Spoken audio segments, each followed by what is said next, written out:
বিভিন্নভাবে সরকার যে আমদানি সংকোচন করেছে তার জন্য যথেষ্ট পরিমাণে মানুষের কর্মসংস্থানহীন হয়ে যাচ্ছে। অনেক মিল ফ্যাক্টরি বন্ধ হয়ে যাচ্ছে, অনেক কাজকর্ম অনেক ক্ষেত্রে মানুষের পারছে না। মিল ফ্যাক্টরি বন্ধ হলে তাদের যখন লেবাররা, তাদের অফিসাররা, তাদের ইঞ্জিনিয়াররা বেকার হয়, তারা জিনিসপত্র কিনতে পারে না, তার বউ বাচ্চা দোকানে যেতে পারে না, দোকানে একই সঙ্গে একটা সার্বিকভাবে অর্থনৈতিক মন্দা সৃষ্টি হয়। সেই মন্দায় দেশ ভেসে যাচ্ছে। তবে সেটাই বড় কথা নয়, দুঃখের সবচেয়ে বড় কথা হলো এই মন্দার ভিতরেও যেখানে মানুষে খেতে পারছে না, মানুষের কাজ পাচ্ছে না, অসহায় অবস্থায় দিনপাত করছে, সেখানে একটা শ্রেণী বিশাল অর্থ সম্পদের মালিক হচ্ছে, বিশাল এবং সম্পূর্ণ অন্যায়ভাবে একটা বৈষম্য সৃষ্টি হচ্ছে। এটা আমাদের কথা না, এটা ইন্টারন্যাশনাল মিডিয়া, আমাদের দেশে যতগুলো থিঙ্ক ট্যাঙ্ক বা যারা এগুলো জরিপ করেন, যারা এসব বিষয়ে কাজ করেন, তাদের সকলেরই বক্তব্য। দিনকে দিন জরি দরিদ্রের ব্যবধান বাড়ছে এবং এটা এমন একটা স্টেজে চলে যাচ্ছে যেটা লাগামের বাইরে। একটি শ্রেণীর মানুষ বাংলাদেশে এখন বলা যায় ইউরোপিয়ান স্ট্যান্ডার্ডে দিন যাপন করছে। তাদের খাওয়া থাকা চাল চলন এগুলো আমরা গুলশান বলেন ইত্যাদিতে দেখলেই বুঝতে পারি। আর এক শ্রেণীর মানুষ একেবারেই রাস্তায় আধা পেটা খেয়ে বাস করছেন, অনেকে না খেয়ে থাকছেন, কোনো রকমের জীবন করছে, ওষুধের চিকিৎসা করতে পারছেন না, বিভিন্নভাবে অত্যাচারিত হচ্ছে।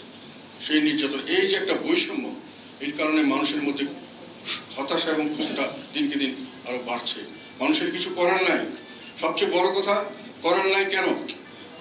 আমাদের যে সবচেয়ে বড় একটা অর্জন আমরা মনে করি, আমরা স্বাধীনতা যুদ্ধ করেছিলাম, একটা অর্জন, সেই অর্জনটা ছিল যে জনগণ তাদের নিজেদের একটা দেশ পেয়েছিল, যেটাকে এখনো বলা হয় প্রজাতন্ত্র। বাংলাদেশের গণপ্রজাতন্ত্রী বাংলাদেশ, প্রজাদের দেশ, আমাদের দেশ, এইটাই ছিল সবচেয়ে বড় অর্জন জনগণের জন্য। এই আমাদের দেশ, সেই এবং আমরা দেশটাকে কি করবো, আমাদের দেশ আমরা চালাবো। আমাদের দেশ আমরা চালাবো এমন ভাবে যে কোনো বৈষম্য থাকবে না। আমরা সমাজে একটা ন্যায় বিচার ভিত্তিক সমাজে থাকবো, সেখানে আমরা সকলেই সমানভাবে সমস্ত সুযোগ সুবিধা ভোগ করবো। এটাই তো ছিল অর্জন, যে আমি একটা দেশ পেলাম। প্রথম অর্জন হলো আমার দেশ, প্রজারা বলবে আমি চালাবো, আমি সরকার গঠন করব, আমি সরকার পরিবর্তন করব। উদ্দেশ্য হলো যে আমার যে বৈষম্য, আমার ভাইয়ে ভাইয়ে বৈষম্য করা, সেটার থেকে আমরা মুক্তি চাই। এখন দেখেন সেই অর্জন, সেই দেশের মালিকানা, প্রজাদের যে মালিকানা, সেটা ছিনতাই হয়ে গেছে। এটা আমি আগেও কয়েকবার বলছি, মালিকানা তাদের হাতে নাই, এটা হলো বাস্তব কথা। এখন জনগণের কথায় দেশ চলবে, জনগণের কথায় সরকার পরিবর্তন হবে, এরকম কোনো বিষয় ঘটছে না। জনগণের কথা বলারই অধিকার নেই, বলতে গেলেই নানান ধরনের সমস্যা, তা কথা বলা শোনারও কোনো দরকার নেই। এখন বর্তমান সরকার একটা শক্তি সামর্থ্য নিয়ে ঝাঁপিয়ে পড়ে এই দেশটাকে দখল করে ফেলছে, এবং দখল করেনি শুধু, এখন জনগণের কথা নয়, তাদের কথায় জনগণকে চলতে হবে এবং তাদের কথায় বৈষম্য বা যাই হোক সৃষ্টি হবে, সেখানে জনগণের কোনো কথা বলার অধিকার নাই। এখন আমার কাছে মনে হয় যে আমরা ছোটবেলায় রূপকথার গল্প করতাম, রূপকথা আরব উপন্যাস আর আরব রজনী, সেখানে বলা হতো যে সিন্ধবাদের একটা দৈত্য সিন্ধবাদকে একবার সে নদী পার হওয়ার কথা বলে, ভাই আমি পঙ্গু মানুষ, আমাকে পার করে দেন, ঘাড়ের মধ্যে উঠেছে, আর তারপরে আর ঘাট থেকে নামে না। এখন বর্তমান সরকার সিন্ধবাদের সেই দৈত্য হয়ে জনগণের কাঁধে চেপেছে। এখন জনগণকে সে বলছে, জনগণের কথা সে চলবে না, জনগণকে সে তার কথায় চলাতে বাধ্য করছে। এবং এটি হলো আমাদের সবচেয়ে বড় দুর্ভাগ্য, যে জনগণ অনেক লোক প্রাণ দিয়েছে, অনেক মা বোন ইজ্জত দিয়েছে, অনেক কষ্ট করেছে মানুষ, দেশটাকে কেন একটা মুক্তি দিবে, আমাদের শিকার থেকে মুক্তি, এটাকে বলা হয় পাঞ্জাবি বা সৈন্য চলে যাবে বা আমি পাকিস্তান চলে যুদ্ধ।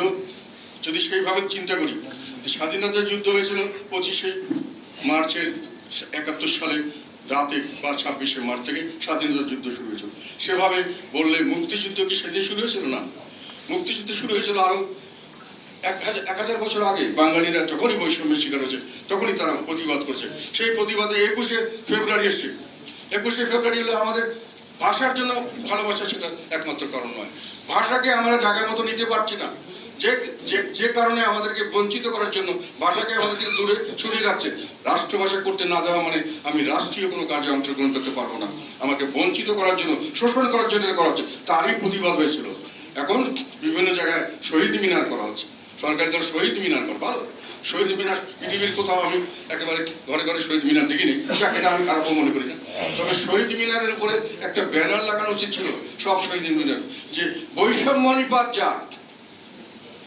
বৈষম্যের বিরুদ্ধে তো আমার শহীদ মিনারের যুদ্ধ, তা বৈষম্য নিপাত যাক, এটা তো আমার সঙ্গে লেখা উচিত। তাহলে এই সঙ্গে ওইটাও লিখতে হয় বৈষম্য সৃষ্টিকারীরাও নিপাত যাক। তাহলেই আমার শহীদ মিনারে গিয়ে দাঁড়িয়ে আমার সেইভাবে শহীদ মিনারকে শ্রদ্ধা জানানো হবে। যার জন্য শহীদ হয়েছেন আমরা সেইটাই চাই। আমরা চাই বৈষম্য মুক্ত সমাজ। আর যারা বৈষম্য সৃষ্টি করেছেন আপনারা তাদের বিরুদ্ধে রক্ত দিয়েছেন, আমরা চাই তাদের নিপাত যাক। আজকাল যে বৈষম্য, আমি মনে করি বাংলাদেশের ইতিহাসে কোনো সময় এত বেশি বৈষম্য হয় নাই। যারা সরকারি দল করছেন তারা সব ধরনের নিয়ম নীতির বাইরে সব ধরনের সুযোগ সুবিধা নিচ্ছেন এবং তারা একটা শক্তিশালী গোষ্ঠী তৈরি করছেন।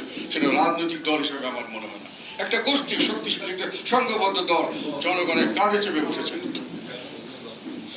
এবং এইভাবে যদি আজকে আমার একটা কথা মনে হয় যে পৃথিবীর বিভিন্ন দিকে দুর্নীতিতে অনেক ধরনের সূচক তৈরি করা হয়েছে, অনেক ধরনের প্রাইজ দেওয়া হয়, অনেক কিছু দিয়ে, যেমন নোবেল প্রাইজ দেওয়া হয় কতগুলো ভালো কাজের জন্য, সারা বিশ্বব্যাপী এটা বিশ্ববিখ্যাত। আরো অনেক ধরনের প্রাইজ দেওয়া হয়, সাংবাদিকতা অনেক কিছুর প্রাইজ দেওয়া হয়। নোবেল প্রাইজের মতো যদি কোনো প্রাইজ একটা থাকতো বৈষম্য সৃষ্টি করার জন্য, তাহলে বাংলাদেশের বর্তমান সরকার সেই নোবেল প্রাইজ পেত।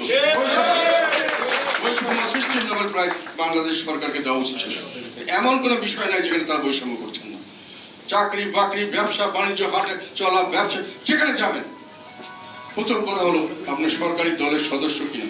তারপর সেকেন্ড কথা হলো আপনি আপনার পরিবারের কেউ সরকারি দলের বাইরে অন্য কোনো দল করেন, তাহলে আপনি কোনো সুযোগ সুবিধা পাবেন না। রাষ্ট্র, যে রাষ্ট্রের জন্য মানুষ জীবন দিয়েছে, রক্ত দিয়েছে, ইজ্জত দিয়েছে, কিসের জন্য? আমার দেশ পাওয়ার জন্য। সেই দেশকে আমার থেকে চলে গেল একটা গোষ্ঠীর হাতে এবং তারা এটাকে মালিকানা, তারা কাঁধে চেপে বসেছে। তারা এখন যে জন্য করা হয়েছিল, যে মুক্তি সংগ্রামের জন্য জনগণ এই এত দিয়েছে, সেটাতে এখন তারা বৈষম্য সৃষ্টিতে তারা বিশ্বে নোবেল প্রাইজ পাওয়ার জন্য প্রতিযোগিতা করছে, বৈষম্য সৃষ্টির নোবেল প্রাইজ। আর বাকি লোকদের কি অবস্থা? তারা পার্সন নন গ্রেটা, অবাঞ্ছিত। যারা আওয়ামী লীগের বাইরে তারা অবাঞ্ছিত, থাকলে থাকেন, দাস হিসাবে থাকবেন, না থাকলে যান। দেশ তাদের, কোনো কিছুতে কোনো কিছু বলার নাই, কোনো কথা বলারও কোনো অবস্থান নাই মানুষের কাজে। এই অবস্থা থেকে উত্তরণ প্রয়োজন, কঠিন, খুব উত্তরণ খুব কঠিন। শক্তভাবে সিন্ধুবাদের দৈত্য আমাদের ঘাড়ে চেপে বসে গেছে এবং জনগণ থেকে এর থেকে রেহাই পাওয়ার চেষ্টা করছে, কিন্তু কোনো রকম উপায় নাই।